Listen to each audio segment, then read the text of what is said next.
तर hello guys, मी तुमचा मित्र आनंद माझ्या ब्लॉगमध्ये पुन्हा तुमचे एकदा सहर्ष स्वागत करतो. चला आज आपल्याला कुठेतरी बाहेर फिरायला जायचं आहे फॅमिलीसोबत. तर आपली काढली डूक आणि निघालो रस्त्यानं. जाता जाता दिसली आपल्याला ती जेसीबी दिसली आणि तिथून पोहोचलो आपण बस स्टॉपला गेलो. श्रीधर भाऊच्या दुकानच्या तिथं गेलो, गाडीची चाबी काढली आणि गेलो श्रीधर भाऊच्या दुकानमध्ये केलं. पहिले बघितलं बा आपलं काय दाढी वाढली का कटिंग वाढली. दाढी जराशी मोठी दिसत होती, ते सांगितले याला करायला. तर याच्यामध्ये याला हाय दाखव म्हणलं, हे म्हणते मी करत नाही बा, म्हणते हाय तू तालच करशील. श्रीधर भाऊला म्हणलं मग दाढी करून दे, मी करत नाही बा म्हणे. त्याला सांगितलं, त्याच्या मारली एकूण उठवलं, दे फटकन करून, तुला समजा नका म्हणे. तिथून निघालो घराकडे येता भेटला आपला मित्र लक्षा आणि त्यात भेटला आपला ओम चोपडे. निघालो मग फ्रेश झालो, आंघोळ वगैरे केली आणि बसलो आपल्या थारमध्ये बसलो आणि एसी फिसी करावं म्हणलं सेट. एसी सेट केली आणि निघालो रस्त्याला. तर रस्त्याला निघता तुम्हाला तर माहिती आहे फॅमिली असल्यावर काय गाडी पळवता येत नाही. चालू होती आपली 250-300च्या स्पीडनं, आणि नाही तर फॅमिली नसती तर 500च्या स्पीडनं तर खेदलीच असती. मग आपण असं करत पोहोचलो बस स्टँडला. तिथून घेतलं आपण रवी भाऊनं तर सगळ्यात पहिले ते खायचं दिलं. तो खायचं दे म्हणलं आणि बस मागे बसला रवी भाऊ. आलो पुसदला, पहिले साई मंदिरात दर्शन घेतलं. साई मंदिराचा नजारा एवढा जबरदस्त, तिथं काढले आम्ही फोटो.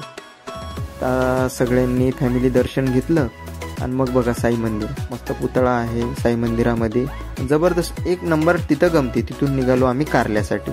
आता कारल्याला गेलो. कारल्याला पोचल्या भाऊ बायकोची सेवाच करायला रवी भाऊ दिलं ना गेट उघडून आणि काढलं बाहेर. मग मी काय तिथं जरा सगळ्यांना हाय करायला सांगितलं. बघा इथं ओम भाऊ होता, तिथं माझा भाऊ अनिकेत होता आणि इकडं माझे साडीन वगैरे सगळेजण आले होते.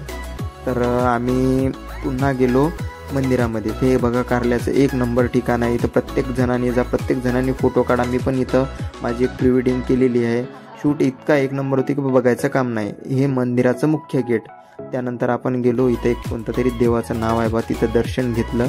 आणि मेन गोष्ट म्हणजे आम्हाला लागली होती भूक. आणि इथं आल्याच्या नंतर एवढी गर्दी बघून आम्ही तर म्हणलं बा इथं आता महाप्रसाद आहेच, लाभ तर घ्यावाच लागेल. मग पहिले घेतलं दर्शन घेतलं. तिथून मग जराशी उंचाई बरी वाटली फोटो काढण्यासाठी. थोडा इकडे तिकडे मोबाईल फिरवला आणि गेलो आपल्या हनुमानजीच्या मंदिरावर गेले. इथं थोडंसं शूटिंग वगैरे केली आणि बसलो. रवी भाऊ फोटो काढत होते, ओम्या फोटो काढत, सगळेजण इथं फोटोच काढायला आले होते. मग तिथून तर काय आम्ही पुन्हा भूक लागली होती बा. खाली महाप्रसादाचं ती ॲडव्हर्टाईज चालू होती. मग गेलो खाली गेल्याच्या नंतर सगळ्यांनी हाय केला आणि मग काय उतरलो खाली आणि बसलो जेवायला पंक्तीमध्ये. आणि जेवायला बी पहिले लेडीजला इथं प्राधान्य नव्हती, इथं माणसाला प्राधान्य होतं. ओम्याला म्हणलं, ओम्या म्हणे मला लईच भूक लागली. म्हणजे आता काय करावं. मग काय भातकीट टाकला. मी म्हणलं पहिले बाबा भाज्या किती, आता ते पाहावं. जबरदस्त भाजी होती. एक वांग्याची भाजी होती, एक पालकाची होती आणि वांग्याचं भरीत होतं. जबरदस्त खतरनाक पोट भरून जेवण केलं, 50-60 पोळ्या. तिथून काय आपला गणपतीला चिंतामणी मंदिरावर आलो. चिंतामणी मंदिरात गेलो, दर्शन वगैरे केले. आणि तिथं लावून होते आरशे.